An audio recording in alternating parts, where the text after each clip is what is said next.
Assalamualaikum warahmatullahi wabarakatuh.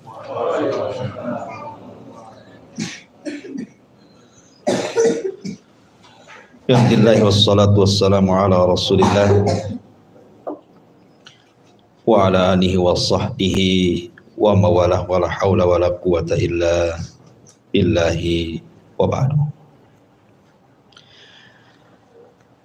Alhamdulillah di malam hari ini kita kembali duduk bertalabul ilmi.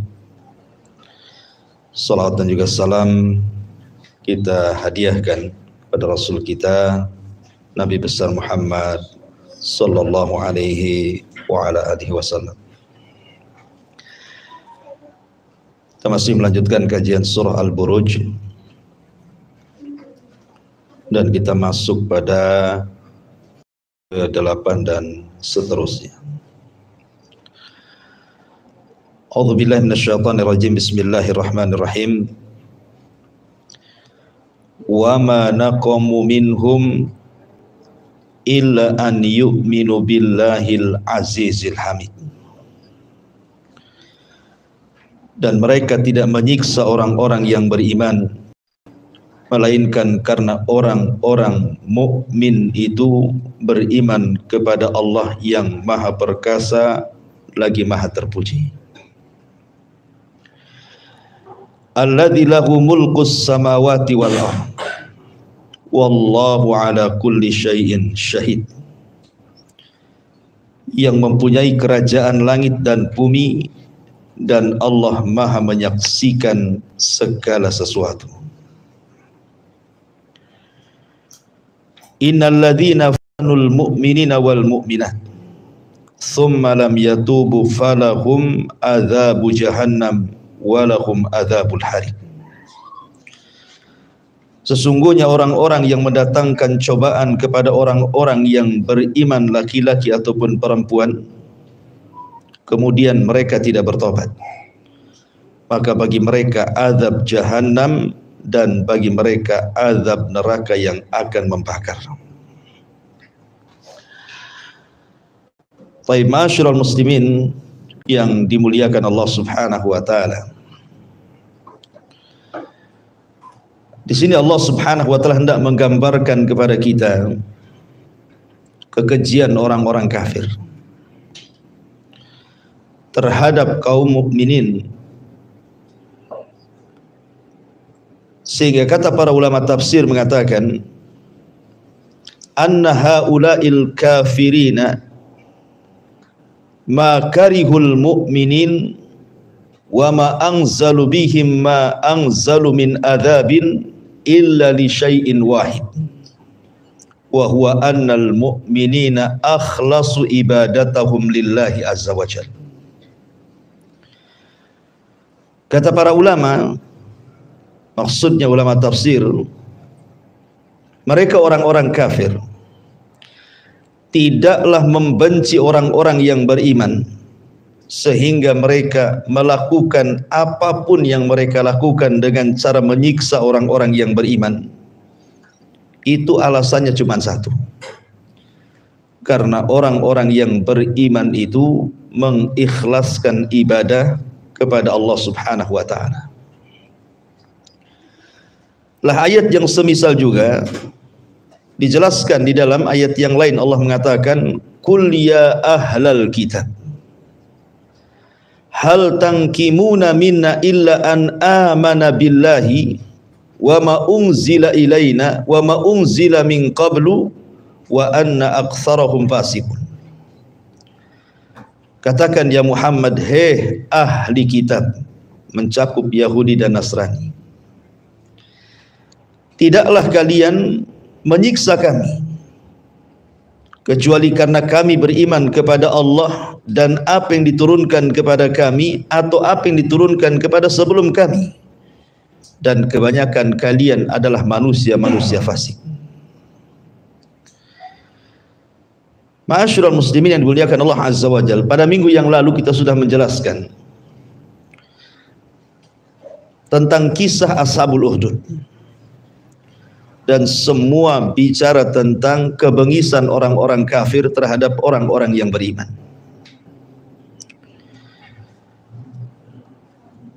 Dan hari ini kita saksikan dengan kedua mata kita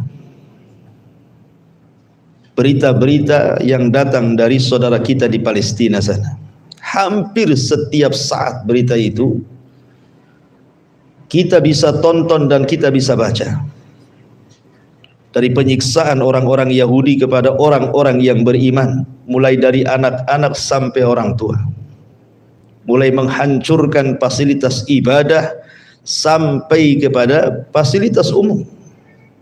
Belum lagi rumah-rumah, kemudian fasilitas-fasilitas yang harusnya orang-orang yang beriman bisa berlindung di situ. Sebenarnya tidak aneh kalau kita mengacu kepada surah Al-Isra ayat 4-6. Allah Subhanahu wa taala berfirman, "Wa qadayna ila bani Israil fil kitabi la tufsidunna fil ardi marrataini wa la ta'luwanna uluwan kabira."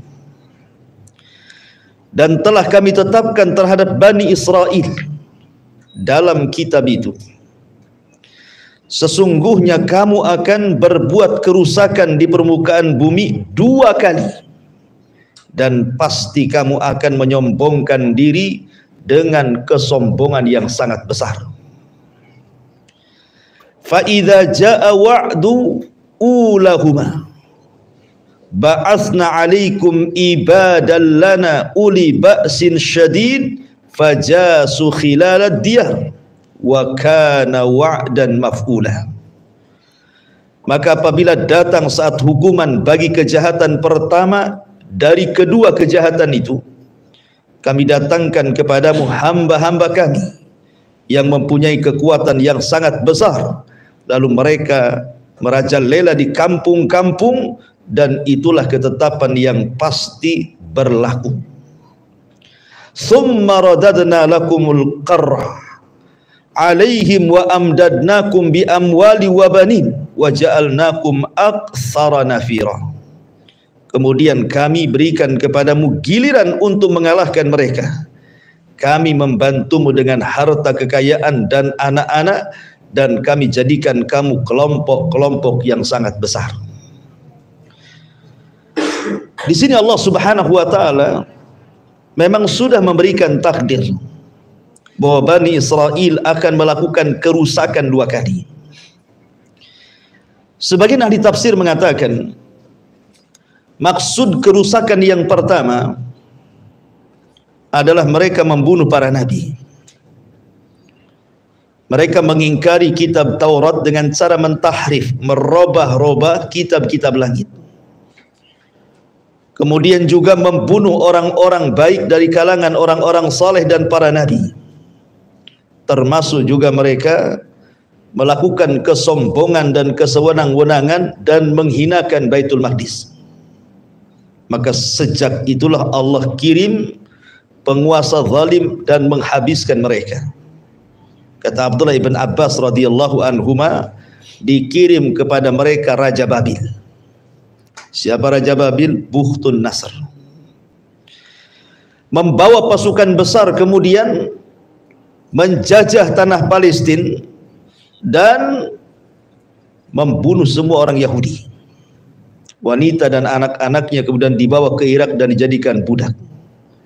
Yang tidak terbunuh kemudian berhasil lari, maka mereka lari kemana-mana. Ini kerusakan pertama. Dan Allah Subhanahu wa taala hancurkan dari kerusakan itu. Lah kerusakan yang kedua, dan itu akan terus berlangsung sampai hari ini. Kita lihat hari ini bagaimana sombongnya dan congkaknya orang-orang Yahudi itu. Setiap hari mereka membunuh warga Palestina. Setiap hari, ya, ada saja orang yang meninggal. Karena kalau kita bayangkan ikhwatu fiddin, kita renungkanlah kepada kita saja. Kita ini berada di kota Batam, dikelilingi laut, tidak bisa keluar dari kota Batam kecuali menyeberang. Tiba-tiba kemudian kota Batam ini dari seluruh penjurunya dikepung. Berarti kita ini seolah-olah berada di penjara besar di kota Batam ini. Itulah kondisi Palestina. Mau keluar dari mana coba Palestina ini? Semua sudah dikepung. Dari daratnya, dari udaranya, dari lautnya. Nggak bisa mereka keluar. Semua jalur yang bisa mereka keluar semua dihadang.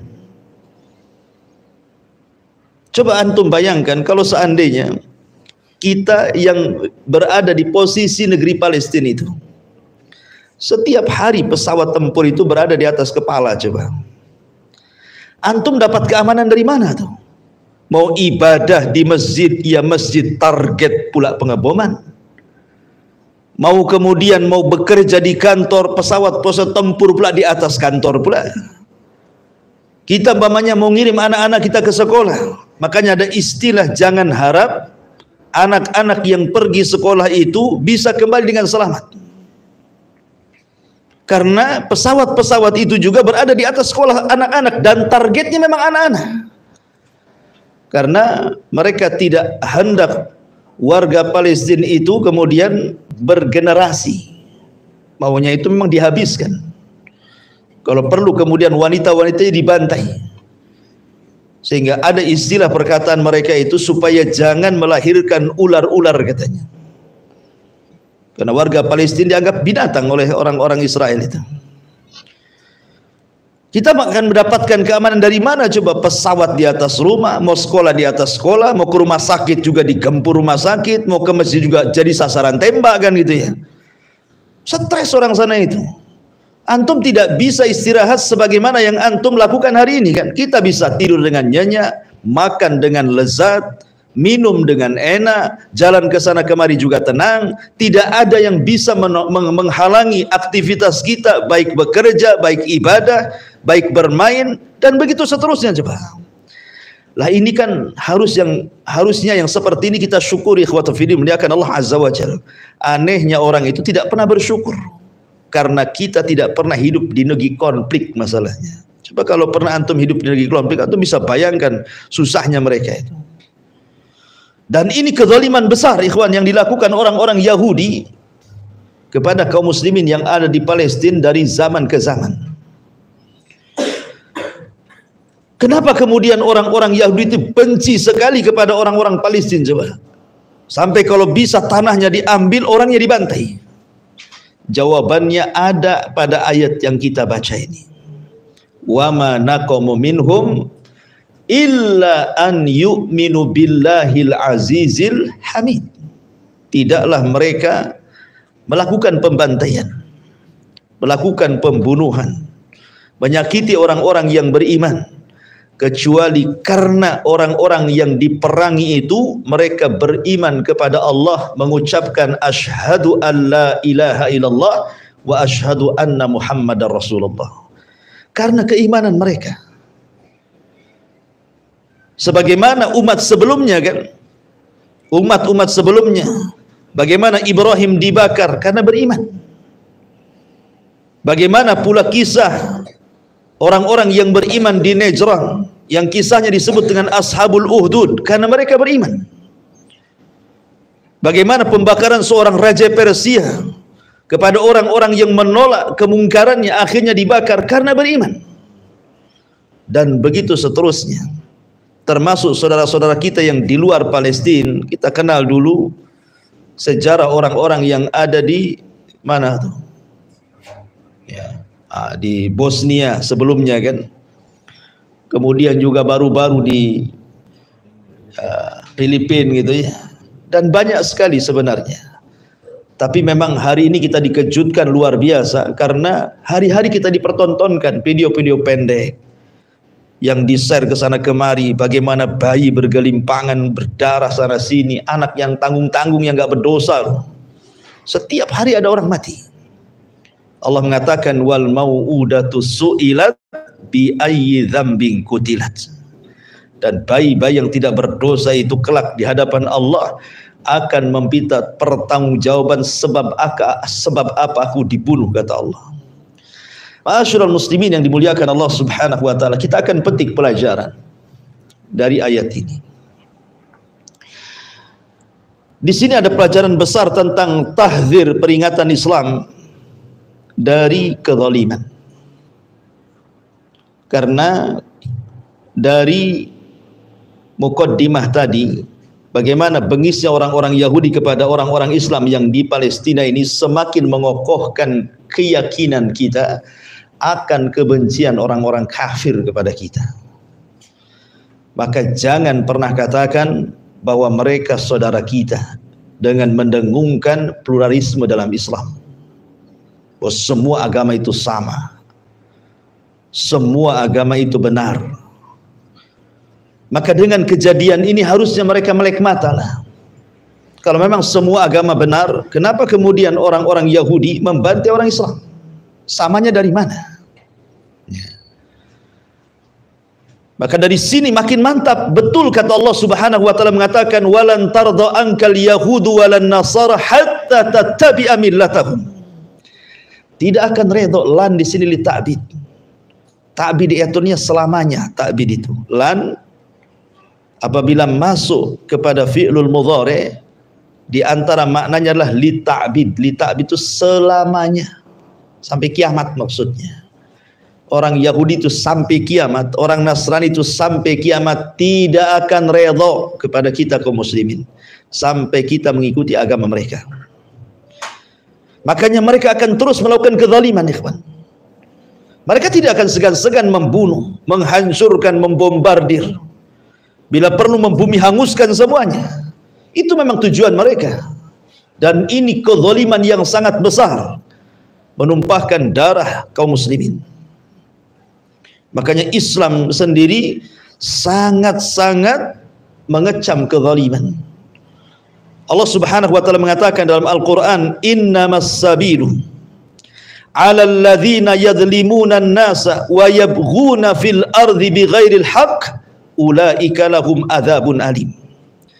Sesungguhnya dosa itu atas orang-orang yang berbuat zalim kepada manusia dan melampaui batas di permukaan bumi tanpa ada hak yang dibenarkan, maka mereka akan mendapatkan azab yang pedih di hadapan Allah Azza wa Jalla.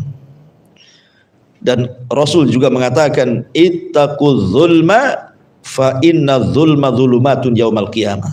Hati-hati jangan kalian berlaku zalim, karena zalim itu kegelapan pada hari kiamat. Ma'asyiral muslimin yang dimuliakan Allah Azza wa Jalla. Kemarin saya sempat ditanya oleh salah satu ikhwan kita, Ustaz, sekarang seluruh kaum muslimin di berbagai macam negara sudah ikut angkat suara. Sebagian mereka di negeri-negeri mereka berdemo ke kedutaan Israel, ke kedutaan Amerika, kedutaan Inggris, pokoknya negara-negara barat yang pro Israel.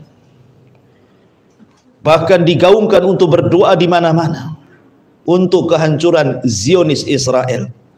Kok sampai hari ini Zionis kok nggak hancur-hancur ya? Malah tiap hari Palestina 100-200-an bahkan ribuan jiwa, bahkan sampai per tanggal malam ini barusan tadi melihat berita sudah hampir mencapai 3.500 jiwa lebih yang melayang. Hanya hitungan belasan hari, ikhwan. Belasan hari bisa sampai ribuan jiwa melayang dari warga sipil itu. Sekarang dunia, terutama kaum muslimin di mana-mana sudah menggaungkan doa.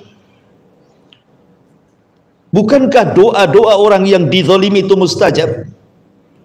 Kenapa Allah Subhanahu wa taala tidak mengirim azab kepada Israel tanpa harus diserang oleh Hamas umpamanya kan? Sudah dihancurkan saja. Innallaha ala kulli syai'in qadir. Bukankah Allah sanggup mengirim gempa, mengirim tsunami, mengirim apa? Kenapa kok tenang-tenang saja negeri Israel itu? Yang ada asik saja menembaki warga Palestina, membantai satu persatu, jiwa melayang sampai ribuan seperti ini. Kalau ada orang yang bertanya seperti ini, ikhwatu fiddin, muliakan Allah Azza wa Jalla, maka kita bisa jawab, kenapa Allah tidak segerakan azab kepada orang-orang zalim Zionis itu, Yahudi jahat itu. Di beberapa ayat dalam Al-Quran sebagai renungan, sebutkan dalam surah An-Nahl di 61, Allah mengatakan, "Lau yu'akhidullahu an-nasa bidzulmin, lau yu'akhidullahu an-nasa bidzulmihim ma taraka 'alaiha min dabbatin kalaulah Allah menghukum manusia, kalau saja Allah subhanahu wa ta'ala harus menghukum manusia karena kezalimannya, setiap berbuat zalim Allah hukum, niscaya tidak akan ada yang tersisa di permukaan bumi ini. Kalau setiap kezaliman langsung dikirim azab, nggak ada manusia yang bisa hidup di permukaan bumi ini. Walakin kata Allah, yuakhiruhum ila ajalim musamma, fa idza jaa ajaluhum la yastakhiruna sa'ata wa la yastaqdimun. Akan tetapi Allah terkadang menangguhkan mereka sampai batas waktu yang ditentukan. Maka apabila ajal tiba kepada mereka, mereka tidak mungkin mampu menunda atau mempercepat ajalnya. Dalam surah Fatir ayat 45-nya Allah mengatakan, walau yu'akhidullahu an-nasa bima kasabu ma taraka ala dhahriha min dzabbatin. Dan kalau sekiranya Allah menyiksa manusia disebabkan kezaliman mereka, berbuat dosa mereka atau kejahatan mereka, niscaya Dia tidak akan meninggalkan di atas permukaan bumi ini satu makhluk melata pun yang hidup di atasnya. Walakin akan tetapi yuakhiruhum ila ajalin musamma, fa idza jaa ajaluhum fa innallaha kana bi ibadihi basira. Akan tetapi Allah menangguhkan penyiksaan kepada mereka sampai waktu yang ditentukan, maka apabila datang ajal mereka, maka sesungguhnya Allah Maha melihat keadaan hamba-hambanya. Kemudian juga di surah Al-Kahfi ayat 58 Allah mengatakan, wa rabbukal ghafur dzur rahmah law yu'akhiduhum bima kasabu la ajjala lahumul adzab bal lahum mau'idun lan yajidu min dunihi maubila. Dan Tuhanmu Maha Pengampun, memiliki kasih sayang. Jika Dia hendak menyiksa mereka karena perbuatan mereka, tentu Dia akan menyegerakan siksa bagi mereka. Tetapi bagi mereka ada waktu tertentu untuk dapat menyiksanya, yang mereka tidak akan menemukan tempat berlindung dari Allah subhanahu wa ta'ala. Dan Allah subhanahu wa ta'ala juga mengatakan dalam surah Ibrahim 42-nya, wala tahsabannallaha ghafilan amma ya'malu zalimun. Dan janganlah engkau mengira bahwa Allah lengah dari perbuatan orang-orang zalim. Innama yuakhiruhum liyaumin taskhasu fihil absar. Allah sengaja menangguhkan mereka sampai hari pada waktu mata-mata mereka akan terbelalak. Dan juga Allah mengatakan dalam surah yang lainnya, wa yasta'jilunaka bil adzab laula ajalum musamma la ja'ahumul adzab wa la ya'tiyannahum baghtatan wa hum la yash'urun. Dan mereka meminta kepadamu agar segera diturunkan azab. Kalaulah bukan karena waktunya yang telah ditetapkan, niscaya datang azab kepada mereka, dan azab itu pasti akan datang kepada mereka dengan tiba-tiba sementara mereka tidak menyadarinya. Taib, dari beberapa ayat ini kita bisa pahami kenapa Allah tidak menyegerakan azab kepada orang-orang Yahudi. Kenapa? Kenapa Allah subhanahu wa ta'ala membiarkan mereka semena-mena begitu ya? Semena-mena artinya sesuka-suka mereka membantai kaum muslimin yang ada di sana. Karena Allah subhanahu wa ta'ala kalau mengazab setiap perbuatan zalim, siapa yang tidak pernah berbuat zalim, ikhwan? Kita aja berbuat zalim. Kalau setiap kezaliman harus dihukum, tidak ada manusia yang tidak berbuat zalim, ikhwan. Maka tidak ada di permukaan bumi ini manusia nanti yang hidup tuh, karena semua orang buat zalim kan. Tapi namanya kezaliman itu kan ada tingkatannya. Tapi kalau seandainya kezaliman itu sudah melampau, maka Allah subhanahu wa ta'ala, ikhwatu fiddin, muliakan Allah azza wa jalla, sudah mempersiapkan skenarionya. Bagaimana orang-orang Yahudi yang melakukan kezaliman itu kelak akan merasakan apa yang telah mereka perbuat terhadap orang-orang yang beriman. Karena mereka dibiarkan seperti itu hanya sekedar istidraj. Tahu istidraj? Istidraj itu mereka berada di atas kenikmatan dan mereka tidak dicabut kenikmatannya walaupun mereka bermaksiat kepada Allah. Itulah istidraj. Sengaja mereka dimenangkan. Karena ketika kemudian mereka di atas kesenangan, makanya Allah mengatakan innama numli lahum liyazdadu itsma walahum adzabun alim.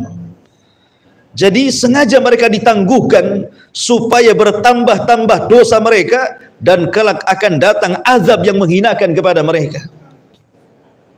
Maka bersabarlah, kemenangan itu akan datang. Kemenangan itu akan datang. Dan tidak mungkin kezaliman itu dibiarkan selamanya oleh Allah Subhanahu wa taala. Pasti mereka akan mendapatkan batunya. Kita harus yakin, ya. Kita tetap berdoa, terus berdoa kepada saudara kita agar Allah berikan kemenangan kepada saudara-saudara kita di Palestina, dan kita berdoa supaya Allah mengirim kehancurannya kepada orang-orang Zionis Yahudi yang terus-menerus setiap hari menyakiti kaum muslimin.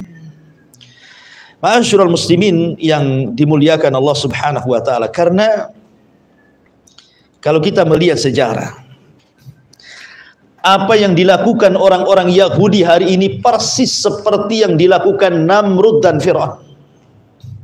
Apa yang dilakukan Namrud dan Fir'aun? Sama-sama dua raja ini ketakutan kehilangan kekuasaan. Akhirnya dua raja ini membantai bayi-bayi yang tidak bersalah, kan? Baik Namrud atau Fir'aun.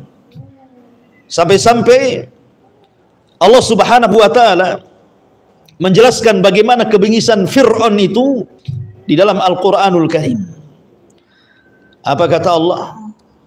Bagaimana Fir'aun itu yuqattiluna abna'ahum wa yastahyuna nisa'ahum.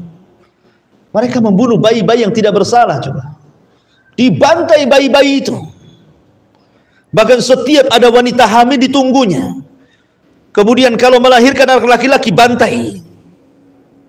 Begitulah perbuatan Fir'aun, membantai anak-anak. Nah, seperti sekarang, bayangkan, kebanyakan korban bombardir Zionis Yahudi itu siapa? Anak-anak, ikhwan. Kebanyakan mayoritas anak-anak yang mati itu.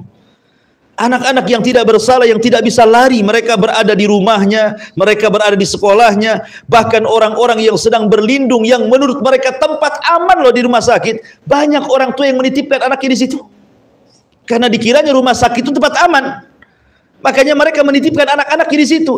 Rupanya rumah sakit juga dibom juga, sekali bom 600 orang hilang. Ma'asyiral muslimin yang dimuliakan Allah Subhanahu wa taala, maka kebengisan itu persis seperti kebengisan Fir'aun dan juga Namrud, membantai anak-anak itu orang-orang Yahudi itu. Tetapi Allah Subhanahu wa taala mengatakan fa'akhadnahu wa junudahu fanabadnahu fil yammi fanzur kaifa kana aqibatu dzalimin. Tapi lihat kesudahan Fir'aun. Allah mengatakan kami siksa si Fir'aun dan seluruh bala tentaranya, dan kami tenggelamkan di dasar lautan, supaya manusia melihat bagaimana akibat perlakuan orang-orang zalim itu.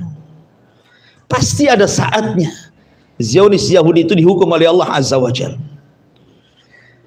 Ma'asyiral muslimin yang dimuliakan Allah Azza wa Jalla, anehnya kadang-kadang kita ini ya, dengan semangatnya mengecam orang-orang Zionis Yahudi, sampai demo ke jalan-jalan, sampai membakar bendera-bendera Israel itu, dibakarnya itu saking bencinya kepada Israel. Tapi tidak sesuai dengan perilaku mereka sehari-hari. Maknanya benci Yahudi hanya sekedar di lisan saja, tapi perbuatannya niru Yahudi. Itu masalahnya. Lalu apa gunanya coba? Kalau kita berteriak-teriak gitu kan, dilaknat Israel gitu, hancurlah Zionis Yahudi itu, tapi perbuatan kita sehari-hari niru Yahudi, ini apa gunanya, kawan? Yang lebih parah lagi, bahkan sampai di antara kita itu mengidolakan tokoh-tokoh yang jelas-jelas murni Yahudi. Seperti siapa tokoh-tokoh Yahudi itu? David Beckham, Yahudi, kan itu. Wah, kalau sudah Beckham dah semua paham tuh. Ya. Ma'asyiral muslimin yang dimuliakan Allah Azza wa Jalla. Kan banyak tuh tokoh-tokoh Yahudi. Betul ya, David Beckham Yahudi belum? Siapa yang tahu? Iya. Messi. Yahudi banyak kan? yang Yahudi itu. Kita pakai kaosnya pula. Dicetak kaosnya, dikasih nomor dia pula. Kita teriak-teriak benci Yahudi, pakai kaos bolanya dia pula. Mana loyalitas kita? Wal baronya itu di mana, ikhwan? Meletakkan loyalitas dan berlepas dirinya itu loh di mana? Jadi apa yang Anda teriakkan? Hancur Zionis, hancur Yahudi, hancur PKI itu apa gitu kan? Wong kelakuan Anda saja tidak lebih dan kurang seperti Yahudi. Persis yang disabdakan Nabi SAW, la tattabi'anna sanana man kana qablakum shibran bi shibrin wa dhira'an bi dhira'in hatta law dakhulu juhra dhabbin la dakhaltumuh, kata Rasul. Ma'asyiral muslimin yang dimuliakan Allah Subhanahu wa taala. Kalian akan mengikuti tata cara umat sebelum kalian, maksudnya Yahudi Nasrani, sejengkal demi sejengkal, masih kurang sehasta demi sehasta, masih kurang sedepa demi sedepa, sampai kalau seandainya mereka masuk ke lubang biawak yang berkelok sekalipun kita ikut masuk di belakangnya. Betapa banyak kaum muslimin yang masih menonton film-film produksi Yahudi, produser-produser Yahudi yang membuat film-film spektakuler dunia kan. Itu kan mereka itu di belakangnya. Belum lagi kartun-kartun Mickey Mouse itu apa tuh, ya. Itu kan buatan-buatan mereka. Lah kita masih cinta dengan produknya. Kita berteriak-teriak pula lah benci kepada Yahudi. Anda tidak benci Yahudi, hanya di lisan saja. Jadi kalau kita memang benci kepada Yahudi, letakkan loyalitas kita. Mana wal baro kita itu? Letakkan. Walaknya kepada siapa, baroknya kepada siapa, loyalitasnya kepada siapa, berlepas dirinya kepada siapa. Nah, kalau kita memang meletakkan loyalitas kepada Allah, kepada Rasul dan orang-orang yang beriman, tanggalkan. Jangan sampai kemudian ada kecintaan, kebanggaan, pujian kepada tokoh-tokoh mereka, selebritis mereka, pemain bola mereka, benci juga mereka. Kalau itu terang-terangan. Apalagi kalau umpamanya ada produk-produk yang jelas-jelas kemudian mendanai perang melawan Palestina, menghancurkan kaum muslimin. Kita beli produknya pula, rupanya uangnya untuk membeli bom menghancurkan kaum muslimin. Ma'asyiral muslimin yang dimuliakan Allah Subhanahu wa taala. Makanya di sini dengan adanya kondisi hari ini makin jelas kita ini bahwa orang kafir itu benci dengan kita, ya. Benci dengan kita. Tanpa kita berbicara soal perselisihan atau kontroversi dan yang lain tentang masalah, karena yang menyerbu Hamas dulu kemudian mereka balas dendam dan begitu saja. Kita kesampingkan dulu masalah ini. Masalah Hamas, Hizbullah, udahlah kita tidak bicara. Tapi kita bicara soal kemanusiaan hari ini. Yang dibantai itulah saudara-saudara kita. Yang dibantai itu agamanya sama dengan kita, meyakini rukun Islam dan meyakini rukun iman. Seandainya pun mereka adalah orang kafir, tapi mereka masih manusia. Kalau seandainya kemudian dibantai tanpa ada hak yang dibenarkan, seorang muslim membunuh orang kafir ini tidak memerangi, kita bunuh. Boleh jadi mungkin dia zimmi, boleh jadi mungkin dia ahdi, boleh jadi dia musta'man, bukan harbi, bukan kafir yang memerangi kita. Kita bantai. Rasul marah dan mengatakan, man qatala muahidan lam yarih raihatal jannah. Siapa yang membunuh kafir yang ada perjanjian dengan kita kaum muslimin, kemudian kita bantai orang kafir itu, kita tidak akan mencium bau surga. Apalagi yang dibantai ini kaum muslimin, saudara kita. Saudara kita. Ma'asyiral muslimin yang dimuliakan Allah Azza wa Jalla. Makanya teruslah kita berdoa dalam waktu-waktu yang sangat mustajab, ibadah-ibadah yang mustajab, dalam solat-solat kita, sepertiga malam kita, ketika hujan turun, ketika di antara dua azan dan qomat, ketika di antara dua khutbah, ketika hari Jumat pada asar, dan banyak waktu-waktu mustajab. Kita doakan saudara-saudara kita, karena mendoakan kebaikan kepada saudara kita itu sama dengan mendoakan kepada kita sendiri, ikhwan. Kata Nabi SAW, siapa yang mendoakan kepada saudaranya tanpa dia tahu kita doakan kebaikan, malaikat akan datang dan mengatakan walaka mithlu, maka seperti itu juga engkau akan dapat, katanya. Jadi kalau seandainya kita doakan, saya mendoakan antum, Anda tidak tahu antum tidak tahu saya mendoakan antum, semoga antum diluaskan rizkinya, antum tidak tahu saya doakan, maka malaikat akan datang kepada saya, untukmu juga semoga diluaskan rizkinya. Jadi kalau kita mendoakan mereka dengan kebaikan, maka kebaikan itu akan datang kepada kita yang mendoakannya. Apa susahnya mendoakan mereka? Ketika katakan, ya Allah, tolonglah saudara-saudara kita, maka malaikat akan datang dan Allah juga menolong kamu. Jadi gak ada ruginya kita mendoakan mereka. Ma'asyiral muslimin yang dimuliakan Allah Azza wa Jalla, termasuk juga mendoakan keampunan. Bahkan ada hadis yang mengatakan, siapa yang memintakan ampun kepada saudaranya yang beriman dari kalangan perempuan ataupun laki-laki, maka setiap orang yang beriman yang antum doakan dengan istighfar, itu satu kebaikan, ikhwan. Jadi kalau seandainya antum duduk dan antum angkat, ya Allah, Allahumma gfirli wali walidayya walil mu'minin wal mu'minat al ahya'i minhum wal ammat, umpamanya. Ya Allah, ampunilah dosa saya, dosa kedua orang tua saya, dan dosa orang-orang yang beriman laki-laki dan perempuan di mana saja, baik yang hidup ataupun yang mati.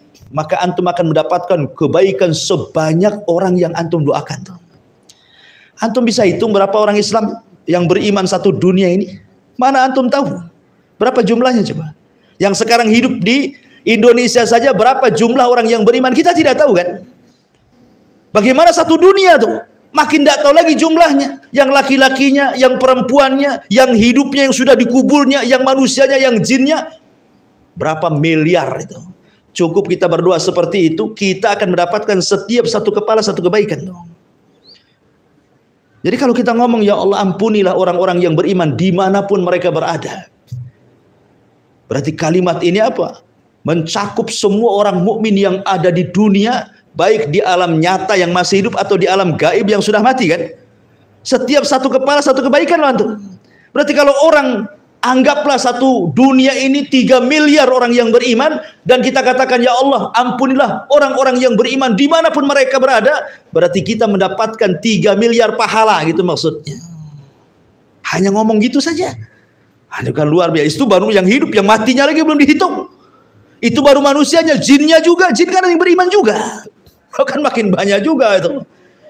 Ya, makanya jangan bakhil kalau beriman tuh. Ini beriman hanya untuk dirinya saja berdoa, ya Allah ampuni saya, yang lain gak usah, katanya.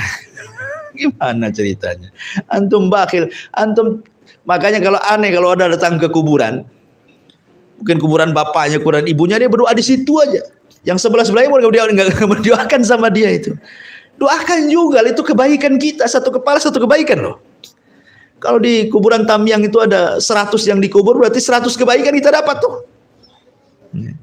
Ma'asyiral muslimin yang dimuliakan Allah Azza wa Jalla, intinya bahwa ayat ini lebih mematangkan keyakinan kepada kita betapa bencinya orang-orang Yahudi. Yang kedua, ini juga pelajaran besar. Kekalahan kaum muslimin di tangan orang-orang kafir. Kenapa tidak sebaliknya orang-orang yang beriman di Palestina memporak-porandakan orang Israel, tapi ini sebaliknya pula, orang Israel menghabiskan orang Islam. Negeri Palestina ini dikelilingi negeri Arab, mayoritas muslim. Ya, mayoritas muslim kan mereka itu. Yang banyak orang kafir kan di barat sana. Ya. Tapi kenapa kaum muslimin mengalami kekalahan di sini? Sebenarnya tidak heran bagi kita. Karena 14 abad yang silam Nabi SAW sudah memperkirakan. Kata Nabi SAW, yushiku an tada'a alaikum kama tada'al akalatu ila qas'atiha. Hampir-hampir kalian dikepung oleh musuh-musuh kalian, kata Rasul. Seperti nampan berisi makanan dikeroyok oleh orang-orang lapar dari mana-mana. Ada orang lapar banyak, ada nampan penuh dengan makanan, wah apa enggak perebutan tuh, ya. Orang lapar banyak lagi, nampaknya cuma satu. Sehingga ini permisalan dari Nabi itu. Lah nanti kaum muslim itu seperti nampan itu, yang merebutkan itu orang-orang kafir. Makanya sahabat heran, amin qillatin nahnu yauma idzin, Rasul, apakah karena kami sedikit sehingga mereka bisa mengepung kami, bisa mengalahkan kami? Kata Nabi SAW, bal antum yauma idzin katsirun, bahkan kalian banyak, kata Rasul. lebih banyak dari orang kafir lagi katanya. Tetapi banyaknya kalian, kata Rasul, kagusa isail, seperti buih yang ada di lautan.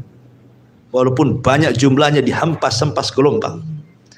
Kenapa demikian? Karena sudah dicabut perasaan takut dari musuh-musuh kalian, dan Allah tanamkan perasaan alwahan, kelemahan pada hati kalian. Sahabat bertanya, apa itu wahan, kelemahan itu Rasul?